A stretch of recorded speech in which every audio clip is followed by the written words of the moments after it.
And I think that's important because, Denver, what you're seeing here is part of that deflection is making everybody else the story but Trump.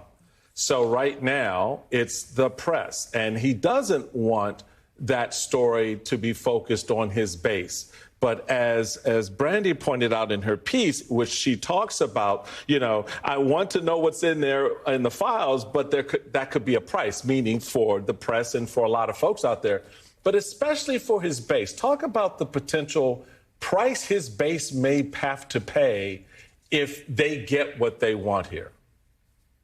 It comes down to this. I almost wanted to pretend to be Mike Flynn during this whole interview to see how you guys took that, so we could have had a lot of fun with QAnon.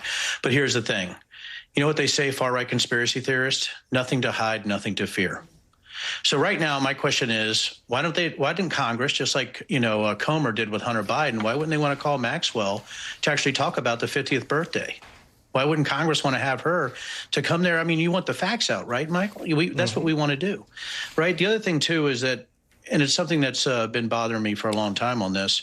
How in the heck, right, do you blame other people for creating the own conspiracy theory yourself? And when you're looking at the base, what they're going to see with the grand jury reports, right, we're going to see if anything is redacted. If they don't see all the evidence, they're going to spiral.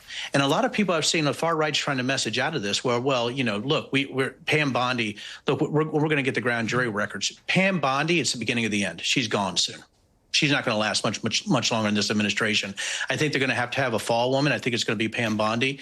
And also to Brandy's point, I think he is a thespian. You think he pretended to be other people when he made a lot of phone calls planning himself into the press, if you all remember that. So there's that, too. Plus, he was on Home Alone. So I think you do have this issue where it's going to be very difficult, right, for the Republicans and the MAGA base to message out of this. And I think the Democrats can hit on this for years. I just don't see any way out for them, regardless of what they release. As long as they've waited to release this fever, the conspiratorial fever, rises and rises and rises and rises and rises and rises until crazy starts to eat its own tail. And I've told people for a long time, crazy has so much more energy than sanity. And if crazy starts to turn that ship towards you, you better watch out. And even if it's Donald Trump, if it looks like that he is protecting a pedophile, and it looks like he is the one that QAnon warned about, there could be huge issues. And if the Democrats attack this, and if Tom Massey and Ro Khanna's bill gets through and not this stupid non-binding resolution that Ralph Norman's putting out, HRES 589, things could happen. But right now, this is just a huge way to try to throw fog right into into a concert so you can't see the stage, and that's all Trump's doing right now. And we're going to talk about that legislative action with Zoe Lofgren.